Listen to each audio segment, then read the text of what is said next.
गुजरात के अहमदाबाद में प्लेन हादसे की जो तस्वीरें मौका वारदात से आ रही है वो बेहद डरावनी है।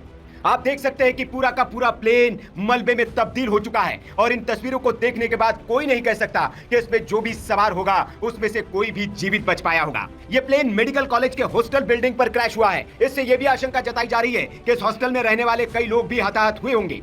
आपको बता दें कि एयर इंडिया के इस विमान में गुजरात के अहमदाबाद के इंटरनेशनल एयरपोर्ट से लंदन के लिए उड़ान भरी थी, लेकिन उड़ान भरने के तुरंत बाद ही एयर इंडिया का ये ड्रीम लाइनर विमान क्रैश हो गया। इस विमान में 230 पैसेंजर, 2 पायलट और क्रू के 10 मेंबर यानी कि कुल 242 पैसेंजर सवार थे।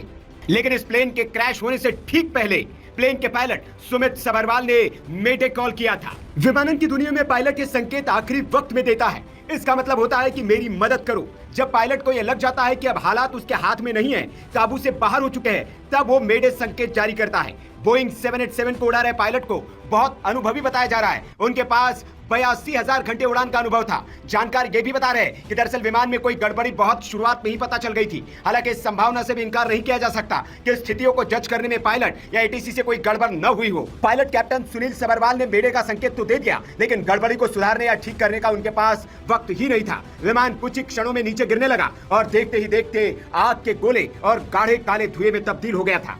जानकार बता रहे कि इस तरह की कोई गड़बड़ बहुत ऊंचाई पर होती है तो पायलट को सोचकर कुछ करने का वक्त भी मिलता है, लेकिन जाहिर है कि पायलट ने उड़ते ही मेडे का संकेत दिया, यानी उसी समय उसे लग गया था कि हालात उसके कंट्रोल में नहीं है। मेडे शब्द फ्रेंच के मैडर यानी कि मेरी मदद करो शब्द से लिया गया है। 1927 में वॉशिंगटन के इंटरनेशनल रेडियो टेलीग्राफ कन्वेंशन में इसे आधिकारिक आपातकालीन कॉल बनाया गया। पायलट इसे 3 बार दोहराते हैं, मेडे मेडे मेडे, ताकि एटीसी इसे तुरंत समझ ले और बाकी रेडियो संदेशों के बीच ये साफ सुनाई दे। ये कॉल इंजन फेल, आग, दबाव में कमी या किसी ऐसी स्थिति में दी जाती है जहां तुरंत मदद की जरूरत होती है। जानकारी ये भी मिल रही है कि अहमदाबाद हादसे में पायलट ने टेक ऑफ के 2 मिनट बाद ही मेडे कॉल दिया था। उस वक्त विमान सिर्फ 625 फीट की ऊंचाई पर था। इससे साफ है कि पायलट को तुरंत किसी गंभीर समस्या का एहसास हो गया था। यह भी अनुमान लगाया जा रहा है कि विमान का पिछला हिस्सा किसी पेड़ या दीवार से टकराया हो। साथ ही इंजन में तकनीकी खराबी की भी अटकलें लगाई जा रही है। लेकिन यहाँ यह भी जिक्र करना जरूरी है कि विमान की 2 बार दिल्ली और अहमदाबाद में जांच की जा चुकी थी। वे टेक ऑफ के तुरंत बाद इमरजेंसी कॉल कर एयर ट्रैफिक कंट्रोल यानी कि एटीसी को कुछ बताना चाह रहे थे। हालांकि जब तक एटीसी की ओर से जवाबी कॉल किया गया, पायलट उसे रिसीव ही नहीं कर पाए। इसके तुरंत बाद प्लेन क्रैश हो गया। इस हादसे पर एयर इंडिया का बयान भी आया है। एयर इंडिया ने कहा कि प्लेन क्रैश होने के बाद फायर ब्रिगेड की कई गाड़ियां मौके पर पहुंची है। राहत और बचाव का काम किया जा रहा है। हालांकि इस हादसे में कितने जान माल का नुकसान हुआ है, इस बारे में अभी तक कोई आधिकारिक जानकारी नहीं आ पाई है।